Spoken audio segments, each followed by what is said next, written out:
Although there is a lot I love about Adobe Photoshop Elements 2020, my favorite feature would definitely have to be the clone stamp tool over on the toolbar. So we're going to select our alley layer here, and I don't like the way it is right now, so I'm going to go up to image, I'm going to go to rotate, I'm going to hit flip layer horizontal to mirror it and flip it the opposite direction. And I'm going to go over to the clone stamp tool, and I'm going to pick a larger size than this. Just a little experiment here. Get a little larger than that. It's closer. I'm going to set it at 50. And then we're going to want to take our zoom tool and zoom in on this graffiti over here that we want to cover up. So now that it's the item that takes up the most space in the frame, we're going to go back to the clone stamp tool, still with our settings. We're going to hit the Alt or Option key on a Mac. Click up here, and there we go, right like that. Pull down, just like that. Careful not to go too low. We can get inconsistencies later. We just have to get the base first. That. Okay, I'm going to save our file so it doesn't go anywhere yet. Now we're going to choose a slightly different location up here to sample from, and then we're going to drag from down here just to finally get that last remaining bit. See how I have it at a corner so that I am not pulling straight overhead and catching the wire along the bar. And just like that, looks pretty good. I'm going to do the same thing over here. You'll notice my top option area moves to adjust based on where my cursor has now moved to. So drag down in the same area like that. Oh, but you see how I'm coming down into the white with my top selective area so that my placement area is now pulling from the top of the graffiti. So to fix that, we just go up to a higher place, different angle, and select, and go down to what we want to replace, and replace like so.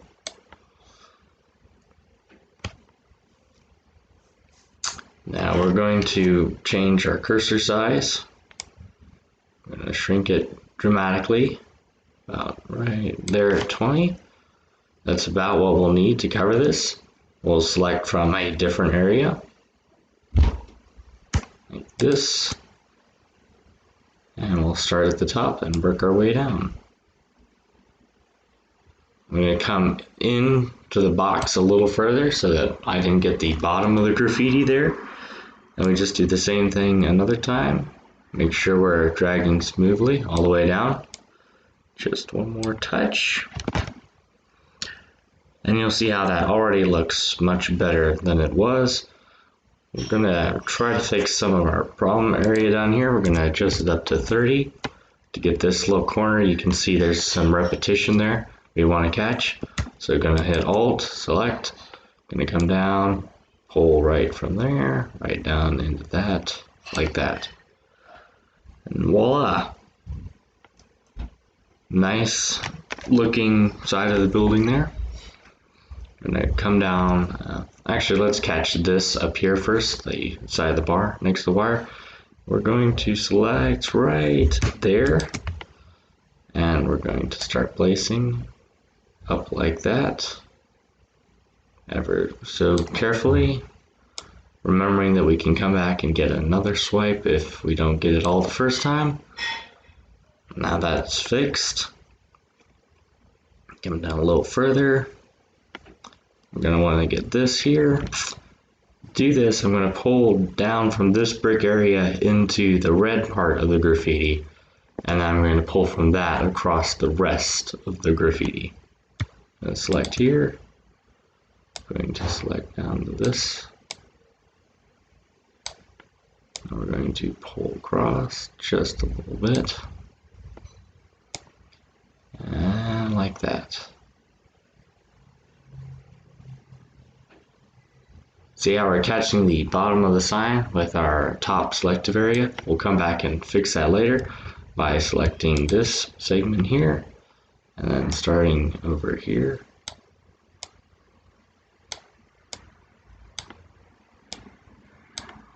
Want to make sure you catch the bounding areas off to the side so you have enough space to pull from.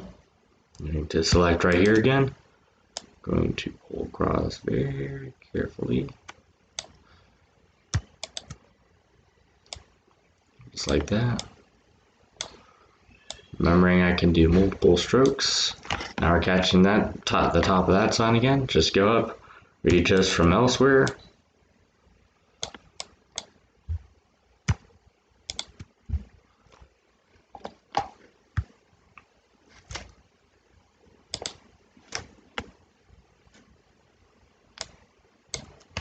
Gonna adjust our size up again. Also going to change our brush.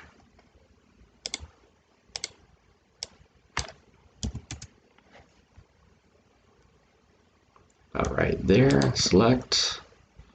Now just pull across. It's gonna look very nice and smooth now.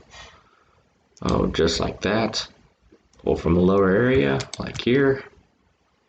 And pull across like that. Now we're going to select from the area we just cleaned up, right there, and pull down. And back off. Hit the undo button on that, Control Z. Like that, we're going to start right, select right from there. Like that. Now it's a good idea to go back and carefully scan over the area we just covered up, make sure that we did not miss anything, or that there's not a noticeable change that's going to look bad down the road.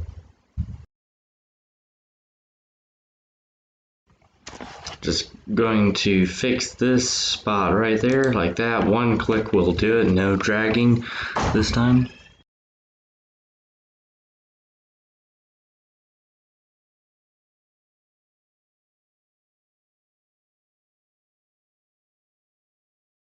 Okay, we're going to change our perspective on the image. I just want to shrink the size down a little bit, and I'm going to try to fix the bird that's on the top of the building. I don't like where it's placed up there.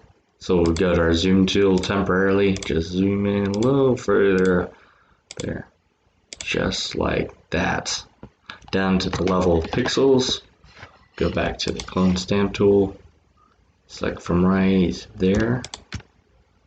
And then drag over, carefully hiding it like that. And that's how we remove the bird. I'm going to leave the crane though, I like where that is. And there you go, that is why the clone stamp tool is my favorite tool in Adobe Photoshop Elements 2020. Was able to completely remove the graffiti from this wall, and as you can tell, it's very hard to notice. You have to be looking for it. Also remove the bird that was up on the building here, and overall made the whole picture much better.